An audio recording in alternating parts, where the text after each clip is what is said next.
डगमगाता है, गलत ना हो जाए उस बात की शंका रहती है। ऐसे में क्या सोच के निर्णय लिया जाता है हमारा? भगवान का आश्रय और नाम। अगर नाम जप करोगे तो तुम्हारे अध्यात्म बल की वृद्धि होगी। अध्यात्म बल जब बढ़ता है तो बुद्धि प्रवीण हो जाती है। जब बुद्धि प्रवीण होती तो एक सेकंड में निर्णय कर देगी ठीक है कि नहीं ठीक है। और आश्रय भगवान का, कि भगवान सर्वज्ञ हैं। हे भगवान, हमारे अंदर प्रेरणा करो, ये कार्य करूं या ना करूं। भगवान से प्रार्थना, भगवान का आश्रय और नाम जप, तो सही निर्णय एक सेकंड में आ जाएगा। हमारी बुद्धि तो भयभीत करती है कि पता नहीं यार सफलता हो कि ना हो, ये कार्य ठीक है कि नहीं ठीक है। तो मैं अल्पज्ञ हूँ, लेकिन भगवान सर्वज्ञ है ना। तो हम सबसे पहले भगवान से, अगर सबसे पहले भगवान से हम प्रार्थना करेंगे तो भगवान का नाम है मंगल भवन। मंगल भवन अमंगल, तो अमंगल तो आगे हो ही नहीं सकता, क्योंकि मंगल भवन भगवान का चिंतन किया तो आपको तुरंत थोड़ी ही देर में मन में आ जाएगा या कोई ऐसा संकेत मिल जाएगा कि मत करो, इसमें अमंगल है। और अगर मंगल है तो हृदय में शीतलता आ जाएगी और आएगा करो। तो भगवान से प्रार्थना और नाम जप, ये दो काम आप करो तो आपके मन का जो भय है ये नष्ट हो जाएगा। पर ये सफलता तभी होगी जब शराब नहीं पियोगे, मांस नहीं खाओगे, पराई माता बहनों के साथ गंदी भावना नहीं करोगे। अगर ये परहेज नहीं है तो फिर दवा काम नहीं करेगी। परहेज ठीक है। शराब पीते हो? कभी कभी कभी।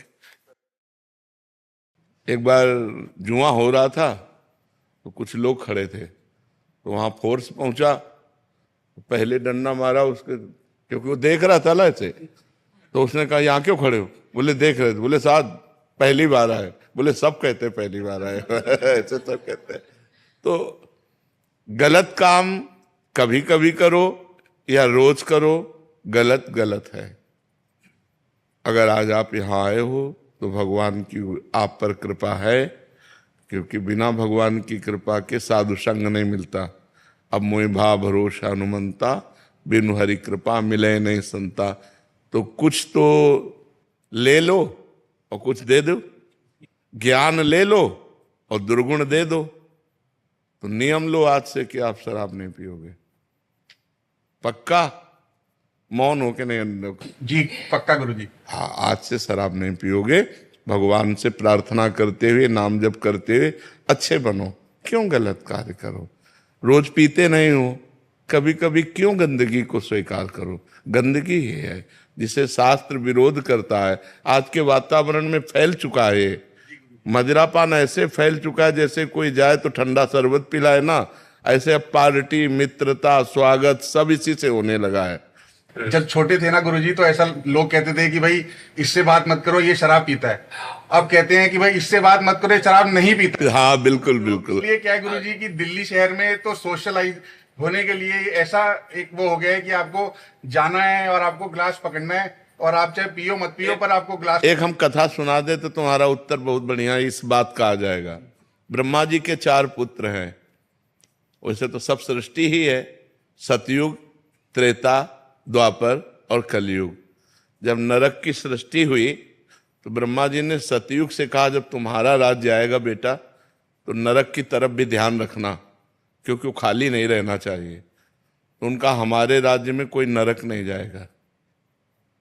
तो त्रेता से कहा तो उनका बड़े भैया जिस मार्ग में चलेंगे उसी मार्ग में हम चलेंगे।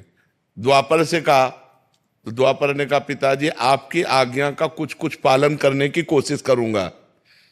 जब कलयुग से कहा तो कलयुग ने कहा पिताजी जैसे बड़े भैया के राज्य में कोई नरक नहीं जाएगा, ऐसे मेरे राज्य में कोई स्वर्ग नहीं जाएगा।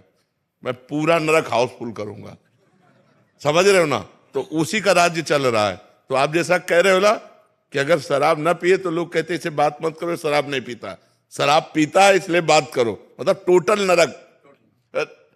कलयुग ने वादा किया है, कलयुग ने वादा किया कि कोई भूल चूक से भगवत प्राप्ति कर ले या स्वर्ग चला जाए, नहीं सीधे हम पूरा नरक हाउसफुल करेंगे। तो देखो, शराब पीना, पराई स्त्री से व्यभिचार करना, मांस खाना, चोरी करना, जुआ, घूस, अपराध प्रवृत्ति ये बढ़ती चली जा रही है। आप देखो ना, बिल्कुल नॉर्मल हो गई है। बिल्कुल।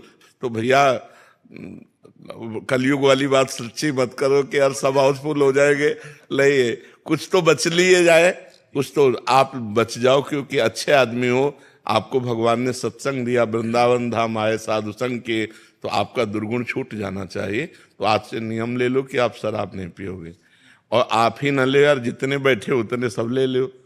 गंदे आचरण काहे को करो, उससे कोई लाभ, एक लाभ बता दो हमको, अगर एक भी लाभ हो तो हम उसको छोड़ने की कोशिश करें। हमारे शास्त्रों में तो निषेध है ही, लेकिन प्रगट में भी एक भी लाभ हो, तो किसी भी तरह की अगर अच्छाई होती तो हम उसको सपोर्ट करते। एक भी अच्छाई नहीं, और अंदर जाकर के हमारे किडनी को, हमारे लीवर को, हमारे दिल को, हमारी आंतों को नुकसान पहुंचाती है, जिसमें मृत्यु निश्चित हो सकती है। ऐसे व्यसन को क्यों किया जाए जिसमें हमारे अंगों की हानि हो, पैसे की हानि हो, बुद्धि की हानि हो।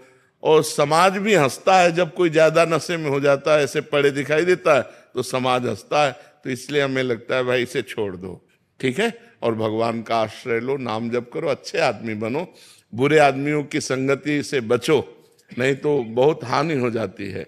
और आजकल बहुत बुराइयां बढ़ रही हैं। अगर अध्यात्म से कोई जुड़ा नहीं है तो उसमें बुराइयां ही बुराइयां भरती चली जाती हैं। जरा जरा सी बात में लड़ जाना, जरा जरा सी बात में एक दूसरे की हत्या तक कर देना, मतलब बहुत ही निकृष्ट बुद्धि बढ़ रही। बुद्धि कितना निकृष्ट हो रही। जो भाई हमारे माँ के गर्भ में यार हाथ दो हाथ ले जा, तू यार छोटा है या बड़ा है, क्या फर्क पड़ता है, तू मेरा भाई है। भ्रातृ प्रेम नहीं रह गया, पति पत्नी में प्रेम नहीं रह गया, पिता पुत्र में प्रेम नहीं रह गया। कितना मतलब ऐसे आचरण फैल रहे हैं जो सुने नहीं जा सकते। बेटा माँ को मार रहा है, माँ बेटे को मार रही है, पति पत्नी को मार रहा है, पत्नी पति को मार, मतलब कहीं विश्वास, प्रेम, ये सब हटता चला जा रहा है। क्यों हटता चला जा रहा है? क्योंकि दुराचार बढ़ रहा है, व्यभिचार बढ़ रहा है, नशे बढ़ रहे हैं, गंदी बातें बढ़ रही हैं, पूरी गृहस्थी चौपट होती चली जा रही। आज हमारा समाज गिरता चला जा रहा है। अगर उठा सकता है कोई तो अध्यात्म उठा सकता है, और अध्यात्म को लोग ज्यादा प्यार नहीं करते। मतलब ऐसे गिने चुने आप लोग हैं जो अध्यात्म सुनने आए हैं, नहीं तो अध्यात्म को कोई ज्यादा कदर नहीं करता। कदर करता है रुपया कैसे आवे, कुछ भी करना पड़े। अगर नौकरी लगना, चरित्रहीनता का प्रसंग है तो राजी है। पहले था कि चाहे सब कुछ नष्ट हो जाए लेकिन चरित्र हमारा बचना चाहिए। कहा जाता है इज्जत है तो सब कुछ है, और आज क्या है, इज्जत की मिटिया मेट है, नहीं। और एक वो अंग्रेजी में कहावत थी कि धन गया तो कुछ नहीं गया, स्वास्थ्य गया तो कुछ गया, और चरित्र गया।